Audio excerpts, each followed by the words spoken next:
Bonjour à tous, j'espère que vous allez bien. Je vous retrouve aujourd'hui pour un nouveau vlog, le vlog du mois de mars. On va commencer tout de suite par un peu de cuisine parce que je dois faire un tiramisu. C'est la journée du oui de mon fils aîné. Il a fêté ses 14 ans la semaine dernière. Et en fait, la tradition dans ma famille, c'est que le jour de votre anniversaire, on vous fait une journée du oui avec des jokers pour les enfants. Sinon, vous vous retrouvez avec une licorne dans la véranda. C'est un peu tendu. Donc voilà, journée du oui, et il m'a demandé... Ah, Lolo vous dit bonjour. Salut Lolo. Il m'a demandé de lui faire un tiramisu cet après-midi. Donc je vous propose qu'on fasse ça ensemble. Et ensuite, on fera une session tricot, une session lecture où je vous montrerai où j'en suis dans mes tricots en cours. Et j'ai pas de projet terminé, donc ce sera que mes en cours. Et puis on fera un petit point sur mes lectures des dernières semaines. Et je referai certainement une vidéo lecture en fin de mois pour vous dire où j'en suis, parce que j'aurai certainement lu d'autres choses. Et on fera une session peinture aussi, mais je vous prendrai peut-être plutôt demain matin pour la peinture. Voilà. J'espère que ça vous plaira en tout cas. Donc à tout de suite en cuisine. Voilà, donc je vous retrouve en cuisine. J'ai préparé les ingrédients. Donc le mascarpone, ce qui est génial, c'est qu'il n'y a pas de cuisson. Et que les ingrédients, c'est super simple. Donc j'ai pris du mascarpone, les œufs, les biscuits et j'ai un petit reste de café. Donc on va démarrer tout de suite.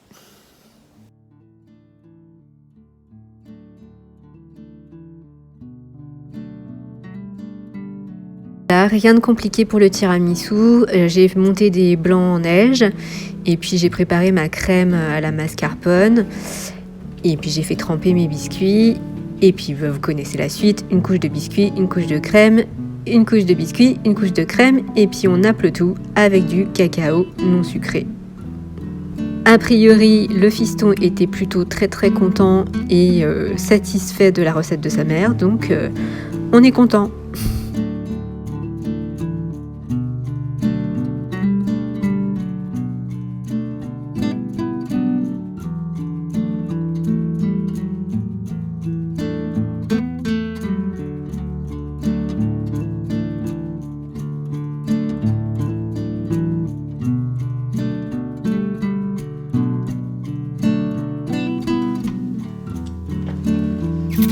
Voilà, le petit tiramisu va passer 4 heures minimum au frigo.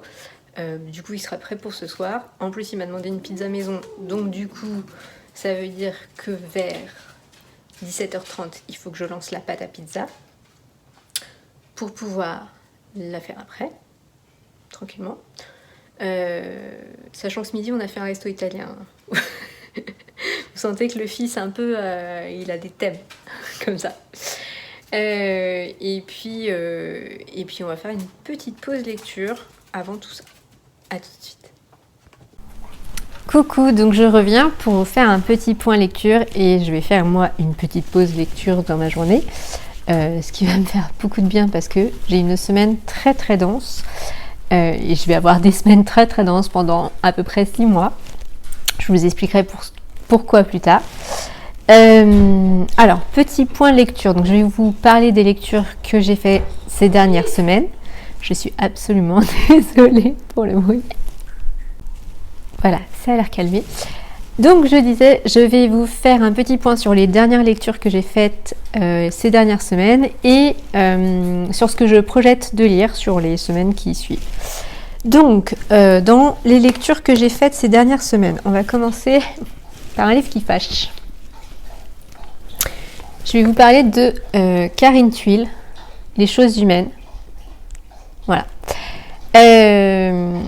C'est un livre qui a inspiré un film qui est sorti il y a quelques temps avec Charlotte Gainsbourg, je crois, qui va parler de viol, de consentement, de culture du viol, du patriarcat, du conditionnement sociétal, et qui m'a un peu énervée même si, voilà, alors, il va être question d'une famille bourgeoise, élitiste, parisienne, élitiste, réussite, voilà, le schéma classique de la réussite dans le cliché parisien français, quoi. Donc, elle est, la maman, elle est journaliste féministe. Le père, il est présentateur ou journaliste télé, voilà, hyper conditionné, le papa. Ils sont séparés, ils ont un garçon qui fait Polytechnique, qui fait de très grandes études aux États-Unis, etc. Ce livre m'a été recommandé par 2 amis à moi, 2 garçons, et qui m'ont dit, tu vas voir, ce livre pose question et te fait comprendre que dans les histoires de viol, en fonction du point de vue, c'est pas toujours très clair. Et j'ai pas compris parce que pour moi c'était très clair en fait. Bon bref, je poursuis le pitch. Donc Alexandre, le fils, va à une soirée avec la copine du nouveau copain de sa maman. Et la fille, ouais. Et voilà. Et le lendemain de cette soirée, la jeune fille porte plainte. Donc les faits nous sont relatés de façon, pour le coup, très factuelle par l'autrice. Puis après, on va se retrouver au tribunal, au procès, avec le point de vue d'Alexandre et le point de vue de la jeune fille. On est au procès. Donc effectivement, mon deuxième ami m'a dit, oui mais c'est normal qu'on pose la question de y a-t-il eu viol ou pas, puisqu'on est au tribunal, on est dans un procès. Pour faire justice, il faut bien qu'on pose la question. Ça, je ne le remets pas en question.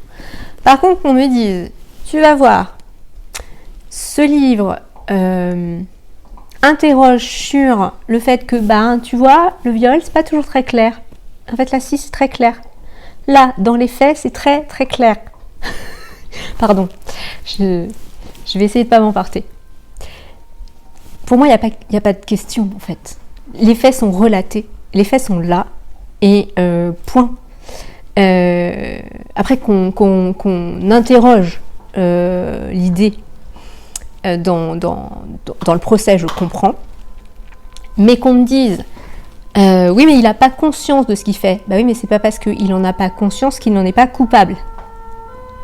Et en fait là est la problématique, c'est-à-dire que notre conditionnement sociétal et cette culture du viol fait que on fait grandir les garçons basiquement pour être conditionnés avec le fait que ce soit normalisé, et on fait grandir les filles dans l'idée que être la victime de ça, c'est normalisé aussi. Voilà. Ça, c'est bien démontré par l'autrice. Le fait que ça me fasse réagir, c'est pas anodin. Donc, c'est que c'est bien fait. Mais qu'on me dise oui mais quand même le pauvre Alexandre après il peut plus faire ses études, il se rend malade, il est en dépression, ça m'a mise en colère. Voilà, c'est comme quand on me dit le pauvre Bertrand Cantat quand même après il a eu sa vie qui a été ruinée, il a plus fait carrière, on l'a plus jamais entendu. Pardon, je vais essayer de pas me reporter. Ne nous emportons pas. Bon, voilà. Donc, c'est un livre qui m'a fait beaucoup réagir. Est-ce que ça m'a fait réfléchir ? Non, ça m'a plutôt conforté dans mon positionnement. Après, voilà, je prends conscience que le conditionnement est à la fois pour les filles et pour les garçons. Et que c'est difficile de se défaire de ce conditionnement, mais ce n'est pas impossible. Je veux dire, surtout, à mon sens, quand on vit dans une famille, dans un environnement où on a la possibilité de s'instruire, on a donc la possibilité de s'élever et de sortir d'un conditionnement. Voilà. C'était pour la petite revue de lecture un peu musclée. Au final, j'ai pas aimé ce livre. J'ai pas aimé ce qu'il soulevait, parce que j'apprécie pas qu'on puisse qu'on fasse une démonstration de la culture du viol et du conditionnement, d'accord, mais qu'on remette en question ce qui se passe ou ce qui ne se passe pas, et la façon dont c'est interprété, au final, ça me pose problème. C'est-à-dire que c'est pareil, quand on me dit bah oui, mais elle est énervante aussi, on a envie de lui mettre des claques, elle avait qu'à dire quelque chose, elle avait qu'à bouger, elle avait qu'à partir, elle avait qu'à dire non. Ah oui, mais c'est facile en fait. Non, parce que la réalité, c'est que dans un viol, il y a souvent tétanie, on est souvent dans un état de peur, de panique, et en fait, on n'a pas la possibilité de réagir. Passons, on va passer à autre chose. Je ne sais pas si je vous le recommande ou pas. En tout cas, si vous l'avez lu, je serais très curieuse d'avoir vos avis en commentaire. Ensuite, qu'est-ce que j'ai lu ? J'ai lu un graphique. Voilà, un graphique. Là, ça va faire du bien. En plus, j'ai lu Un petit goût de noisette de Vanida, le tome 3. J'adore. Bon, je vous en ai déjà parlé quand j'ai lu le tome 1 et le tome 2, et puis Vanida, c'est vraiment quelqu'un que je porte dans mon cœur, autant en tant qu'illustratrice que en tant qu'autrice. Voilà, là, on est dans la poésie, dans la douceur de l'amour, des relations. Elle parle d'histoire d'amour et des petites bribes d'histoire d'amour qui parfois s'achèvent, qui parfois ne s'achèvent pas, qui sont en suspens, qui sont au démarrage. À différents moments, en fait, dans les vies de différents personnages, et ça va s'intercroiser parfois et parfois pas. Et je lui ai dit d'ailleurs en DM, t'as un don, elle a un don pour relever la poésie de l'instant dans la vie de tous les jours. Parce que la magie, c'est ça aussi. C'est-à-dire que je me rends compte qu'il y a une espèce de clivage entre soit la vie quotidienne qu'on fait mécaniquement, soit la magie qu'on va attribuer à du fantastique, à du fantasy, à du jeu. Et en fait, Vanida, elle fait le pont entre les deux. Elle va trouver la magie dans le quotidien. Et ça, c'est super beau. Donc, je vous le recommande fortement si vous ne la connaissez pas. Vous pouvez lire aussi toute la série de Celle que je suis, Celle que j'étais. Et là, en plus, elle est en train de préparer un truc super. Je ne sais pas si vous avez lu La Passe Miroir, mais elle est en train de faire l'adaptation. Ouais, et ça va être top. Ensuite, donc je vous en ai déjà parlé la semaine dernière, dans ma vidéo sur les pierres, j'ai lu ce livre, donc le guide des astrocristaux par Julia Boschero. Je ne vais pas m'étendre plus parce que je vous en ai déjà pas mal parlé, mais j'aime bien l'approche que Julia Boschero a des pierres, c'est-à-dire la lithosophie, c'est-à-dire l'idée d'individualiser les propriétés des pierres plutôt que d'en faire quelque chose d'extrêmement général. Voilà. Et ensuite, petite pépite.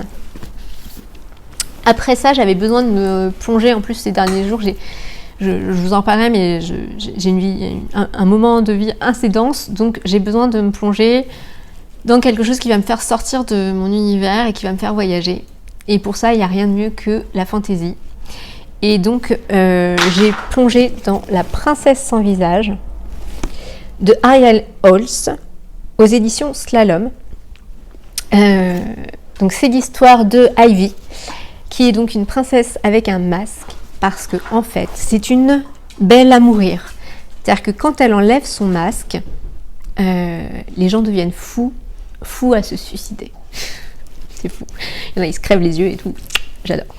Et puis en fait elle vit dans un monde parallèle dans lequel il y a quatre reines, 4 monarques, et il y a 3 reines, et elles se partagent les royaumes, et elles vont décider je vais y arriver, de la hérédité, transmission de pouvoir, voilà, à la prochaine génération. Donc elles vont sélectionner 2 élus par royaume. Et en fait, à la base, Ivy, elle vit dans un manoir abandonné avec sa nourrice. Et un jour, il y a un type qui vient la chercher et qui lui dit « Mais toi, t'es une souveraine, toi. En fait, t'es une princesse. » Donc elle lui dit « Ah bon ?» Et elle le suit et elle se retrouve embrigadée dans une compétition de pouvoir pour la transmission des royaumes, pour revendiquer son titre, alors que c'était pas du tout sa destinée à la base. Et voilà, j'ai adoré, c'est complètement magique, on a des créatures totalement incroyables. L'une de ses servantes, par exemple, c'est une femme chat. Et en même temps, il y a les rêveurs. Et les rêveurs, c'est encore un monde parallèle. Les rêveurs, ce sont les humains. Les moldus chez Harry Potter. Voilà, c'était très prenant, très agréable. J'ai voyagé tous les soirs au moment de cette lecture. Donc je vous le recommande fortement aussi.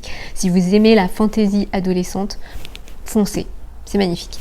Et il y a une petite histoire d'amourette, mais vraiment vite fait, et pas de triangle amoureux. Ça, c'est pas mal. Et en ce moment, je suis en train de lire, et c'est ce que je vais m'apprêter à faire comme petite pause lecture, le tome 2 de Blackwater. Donc je retrouve Elinor, qui a donc eu à ne lui pas autiste, parce que peut-être vous n'avez pas lu le tome 1. Je m'étais.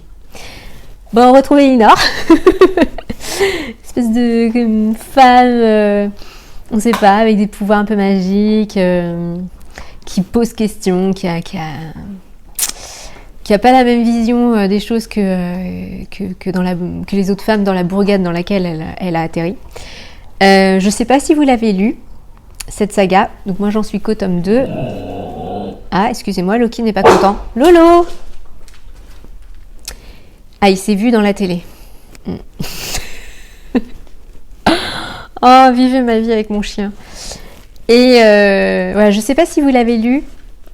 Si vous avez aimé cette saga série, n'hésitez pas à me le dire dans la barre d'infos, ce que vous en avez pensé, ça m'intéresse. Et maintenant, je vais vous montrer ce que je m'apprête à lire sur les prochaines semaines. Alors, j'ai commencé, et du coup, je l'ai mis en pause, je le relirai plus tard, c'est le tome 2 du Guerrier Pacifique de Dan Millan, c'est le retour du Guerrier Pacifique, qui sont des livres initiatiques en développement spirituel personnel.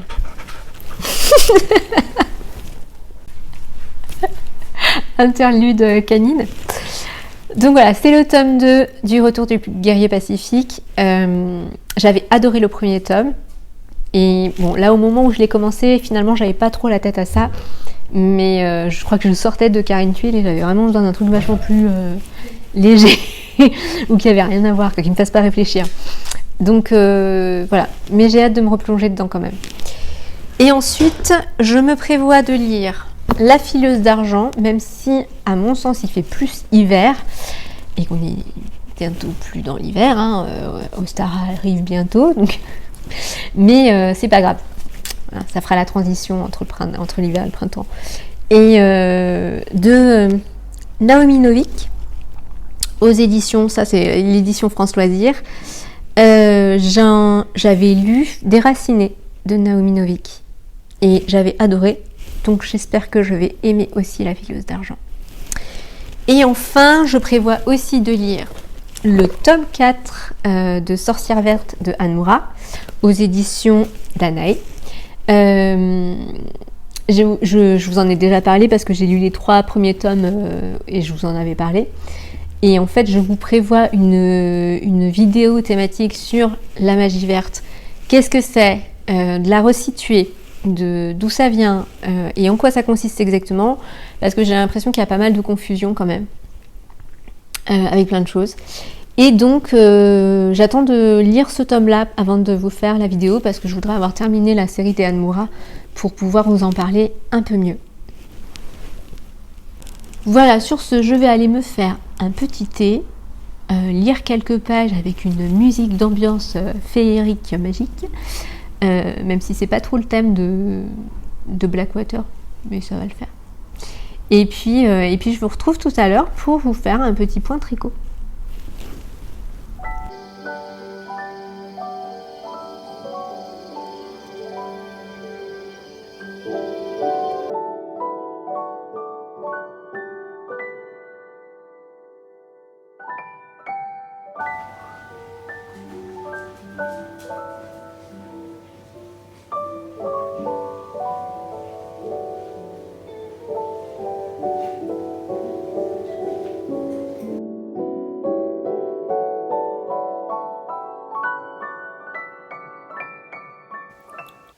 Recoucou, je vous retrouve donc pour le petit point de tricot avant de lancer la pizza. Le temps que la machine à pain finisse de préparer la pâte. Et donc je vais vous montrer les 2 en cours que j'ai en ce moment, qui sont des choses toutes petites et toutes simples, parce que je vous ai dit j'ai très peu de temps pour tricoter en ce moment et ces derniers mois. Donc je vais commencer par le plus gros projet. Il s'agit du 13 KO de Along avec Anna, qui est donc un pull top-down en circulaire, une alternance de point mousse et de jersey.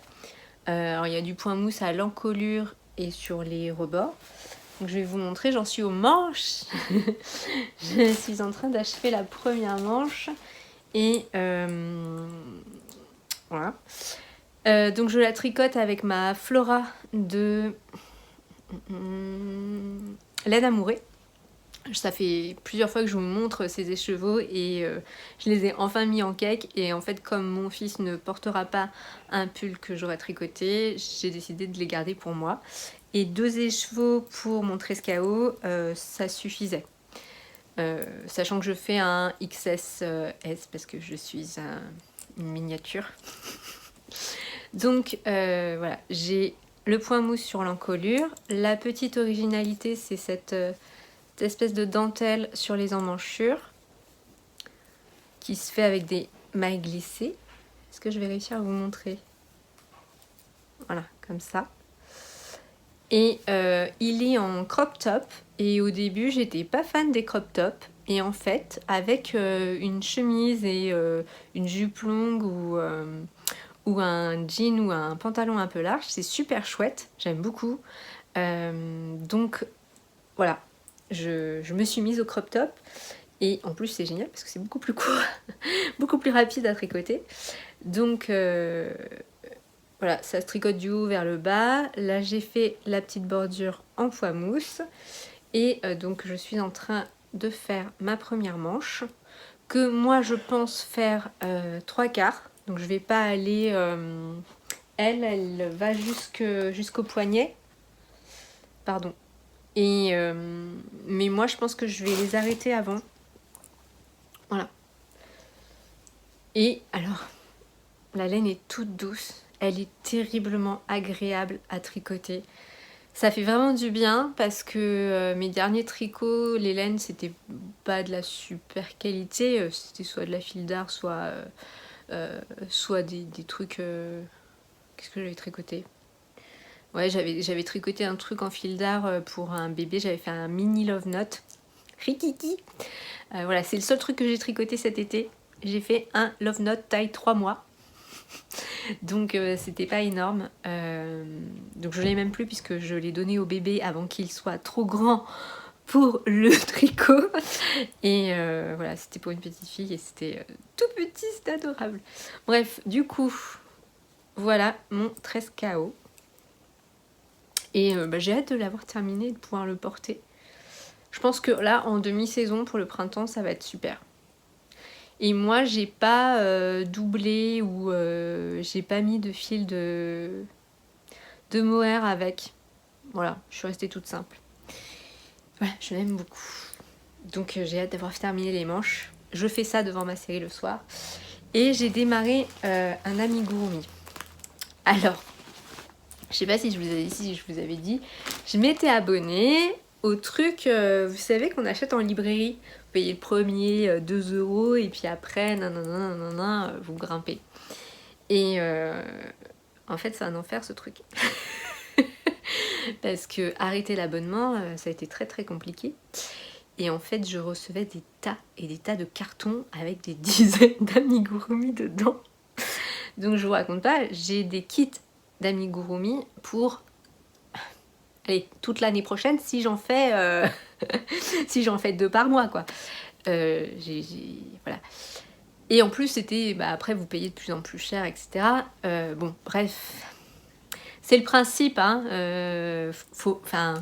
Je le sais, j'avais déjà fait l'expérience sur d'autres trucs, mais j'avais craqué et j'aurais pas dû. Voilà. Bon, c'est pas grave. Je me retrouve avec plein de kits d'amigurumi, donc je fais des amigurumi parce qu'en plus c'est le truc, ça va vite, c'est facile. Donc je suis en train de faire la petite souris. Voilà. Alors après, les kits sont très très bien. Hein. C'est du coton DMC. Il y a plein de trucs dedans. Il y a tout ce qu'il faut, les yeux. Les explications sont très claires. Je crois que c'est fait par 2 filles que j'aime beaucoup, que je suivais sur les réseaux sociaux. Bon, j'arrive pas à retrouver. Mais voilà. Bon. Donc je fais la petite souris en ce moment. Et donc, alors je les ai pas encore rembourrées. Je vais vous montrer comme ça. J'ai fait la tête. Et encore le marqueur. J'ai fait la tête. Cloup. Et j'ai fait le corps. Donc il me reste plus que les oreilles et les pattes à faire. Et j'aurai terminé. Donc voilà, c'est ce qu'il y a de bien dans les amigurumi, c'est que ça va très très vite. Je vais me mettre une soirée pour faire les pattes et une soirée pour... enfin non, même une soirée pour faire les oreilles et à mon avis une autre soirée pour faire les pattes. Et je prendrai une autre soirée pour tout coudre et ce sera terminé. Donc voilà où j'en suis. Et voilà, et je vous avais dit, j'ai pas grand chose, mais c'est déjà ça. Et puis qu'est-ce que je projette après? J'avais acheté de la laine pour faire des bonnets parce qu'il a fait très très froid cet hiver et les bonnets disparaissants, j'avais envie de refaire des bonnets, notamment les bonnets de Elong avec Anna avec le jacquard qui est vraiment super chouette et j'en voulais un pour moi parce que j'en avais fait un à ma fille mais voilà, moi aussi j'ai besoin de bonnets, surtout qu'elle me pique les miens donc voilà. Et donc ce sera mon prochain projet. Donc certainement que je ferai un podcast tricot très rapide pour vous montrer le 13KO terminé, l'amigurumi terminé et un bonnet. J'espère. Et voilà. Et du coup voilà, j'ai plein d'amigurumi à faire. Mais alors, voilà, j'ai des cartons stockés de petites bestioles. Et en plus, alors c'est bien parce que du coup là-dedans j'ai pas à acheter le coton, il est fourni et tout. Donc ça c'est super parce que j'ai aussi des livres d'amigurumi avec des modèles qui me font rêver. Mais là faudra que j'investisse dans le coton, etc. Voilà pour le petit point tricot. Et vous, dites-moi, qu'est-ce que vous tricotez en ce moment si vous tricotez? C'était drôle parce que en ce moment je suis en formation et hier j'ai eu un atelier coaching sur la reprise du travail, sur se faire embaucher en fait, sur l'embauche. Et donc il fallait que je refasse mon CV et dans les intérêts j'avais mis tricot et le formateur a dit oui alors me mettez pas tricot hein, parce que si ça n'a rien à voir avec le job recherché et je me suis sentie... j'ai baissé la tête. Voilà. Parce que, bah si, moi je fais du tricot, j'adore ça. J'ai failli lui dire, mais t'inquiète, j'ai une chaîne YouTube de tricot, moi. C'est quoi le problème, en fait? Bon, bref. J'assume, hein. On a une mamie de 70 ans ou pas. Non, mais voilà. S'il savait, en fait, dans le tricot, il y a quand même beaucoup de choses qui se passent en termes de créativité. Et puis, moi, c'est ce que je lui expliquais. En plus, pour pouvoir me concentrer et pour pouvoir écouter et suivre quelque chose, pour que mon esprit soit concentré, il faut que mes mains soient occupées. Sinon, ça ne fonctionne pas.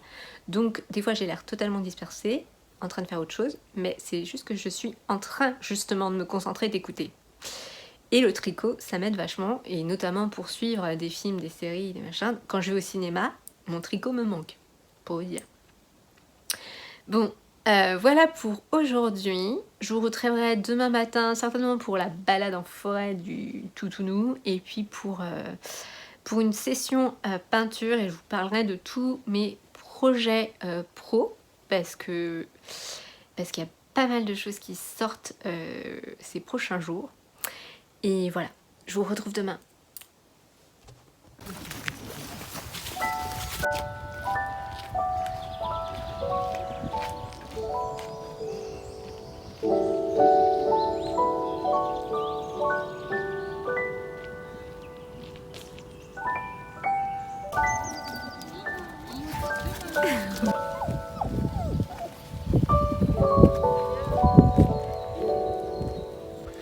Bonjour à tous, je reprends ce vlog, on est dimanche matin, je suis en forêt parce que le dimanche matin on en profite pour faire des grosses balades en nature à Lolo. Je suis essoufflée parce qu'il m'a fait courir. Voilà, du coup j'en profite pour vous expliquer un peu ce qui se passe en ce moment. Donc je vous disais que les 6 prochains mois allaient être très denses pour moi professionnellement, parce que du coup je dois continuer de faire vivre mon activité d'illustratrice et d'artiste médiumnique. Et en même temps, j'ai démarré une formation pour être graphiste web designer qui va me permettre d'étendre mon activité et d'acquérir plus de compétences et de capacités sur mon design de logo. Et je vais pouvoir faire des sites internet aussi. Donc ça c'est top. J'en suis super contente, mais du coup voilà, j'ai un stage à faire, j'ai un examen à passer en octobre, et la formation c'est assez dense parce que du coup c'est des horaires imposés, même si je suis en distanciel, je fais quand même du 9h-17h. Mais du coup c'est une nouvelle page qui s'ouvre pour moi et une nouvelle opportunité et plein de possibilités. Donc je suis super contente, maintenant ça fait double charge de travail pendant 6 mois, mais ça va le faire. Je pense que du coup le week-end je m'occupe de tout ce qui est mes réseaux, la semaine le soir et très tôt le matin je finis mes différents projets, et puis je m'occupe des commandes, et dans la journée je suis en formation. Voilà. Et puis du coup je vais vous parler d'un tout petit projet que j'ai eu, qui m'est venu la semaine dernière.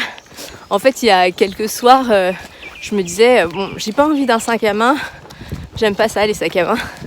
Moi, j'aime bien les tote bags. Et du coup, je me disais, j'aimerais bien en avoir un peu witchy mignon, un petit peu sorcière, comme faisait Madame Manon. Et du coup, j'ai cherché chez les copains et copines illustrateurs et illustratrices sur Etsy, et j'ai pas trouvé. Donc je me suis dit, mais en fait t'es nouille parce que tu sais le faire ça, tu peux très bien le faire toi-même. Et du coup j'ai créé un visuel, et j'en ai parlé sur Instagram, et a priori ça emballe pas mal, donc je vais lancer quelques impressions. J'ai pas réussi à me décider entre le blanc ou le noir, donc du coup je vais faire des impressions des deux, et je vous montrerai ça en rentrant. Voilà, et puis en rentrant on va se retrouver pour une petite session de peinture.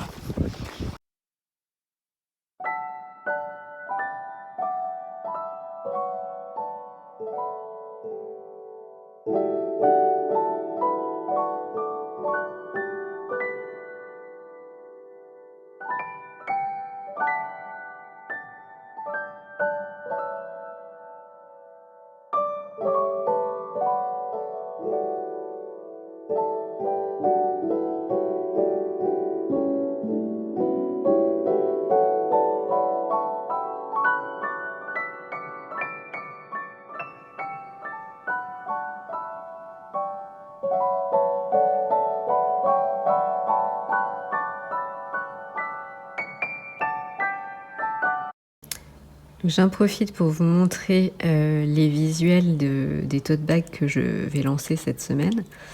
Donc voici la version sur le fond blanc, et voici la version sur le fond noir, sachant que sur le fond noir je vais certainement retoucher certains petits détails pour que ça se voit mieux.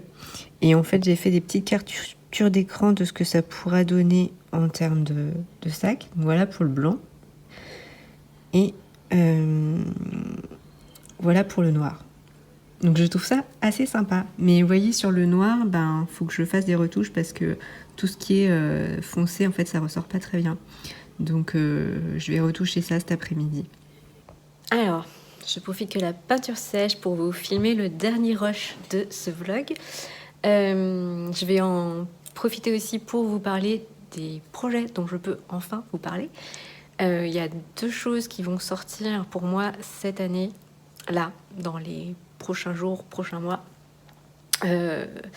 La première, c'est en tant qu'autrice d'albums jeunesse, parce que je dessine, mais parfois les maisons d'édition me contactent uniquement pour que je leur écrive des textes, et c'est le cas pour les éditions La Langue au Chat. Et voilà, donc je vais sortir une série de petits livres qui va parler de concepts de développement personnel aux enfants, aux tout petits. Et j'ai 2 premiers titres qui vont sortir. Donc j'ai... Alors attendez, je vais essayer de vous montrer. La bulle merveilleuse, Luna. Donc, et c'est pas moi qui ai fait les illustrations, là, c'est Amélie Lafetteur. Et j'ai un 2e titre qui va sortir, je vais voir si je peux vous montrer. Ouais. C'est l'histoire de la petite Luna et la fleur magique. Voilà, et à chaque fois, ça va reprendre un petit concept et ça va l'expliquer aux enfants dans une situation. Voilà, donc ça sort très bientôt. Je suis très très contente d'avoir participé à ce projet et c'est pas fini. Le 2e projet dont je peux vous parler, là, c'est un livre qui va sortir, pour lequel j'ai écrit le texte et fait les illustrations, donc c'est complètement le mien. Et c'est un livre dans lequel j'ai souhaité parler de l'hypersensibilité chez les enfants, du fait de trouver sa place, de se sentir différent et du coup d'avoir des difficultés parfois à trouver sa place, à pas être compris, à fonctionner différemment. Et du coup, c'est l'histoire d'une petite fille qui s'appelle Charlotte. Pour la petite anecdote, Charlotte, c'est mon 2e prénom. Et qui est vraiment à part, qui est dans sa bulle, qui est dans son monde, et qui s'exprime souvent en dessinant, en gribouillant. Et puis, elle est souvent un peu réprimandée par rapport à ça.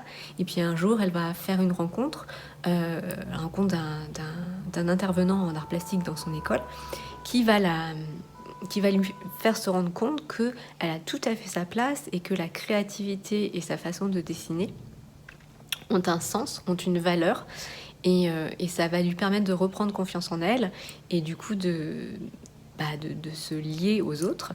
Et il va y avoir tout un moment dans mon livre où je vais parler notamment du musée Georges Pompidou à Paris, qui est donc le musée d'art contemporain, parce que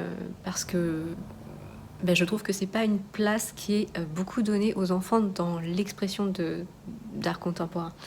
Donc je peux vous montrer l'original de ma couverture, que voici.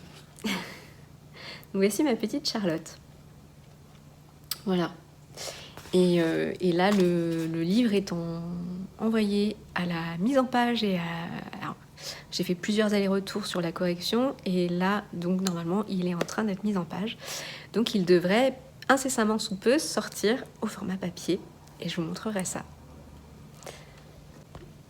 Voilà, du coup, ça fait un petit projet tout simple pour ma boutique que vous pourrez retrouver sur mon site internet et sur mon compte Instagram. Et puis les prochains livres, les prochains albums jeunesse qui vont sortir à mon nom. Voilà. J'espère que cette vidéo vous aura plu. Le vlog est un peu long parce qu'il est assez diversifié. Je vous embrasse très fort. N'hésitez pas à liker, à commenter cette vidéo, à me laisser vos avis. Et puis je vous dis à très bientôt. Vous pouvez me suivre, comme je vous l'ai dit, sur mon compte Instagram ou en allant de temps en temps sur mon site internet. Je vous embrasse très fort et je vous dis à bientôt pour une prochaine vidéo.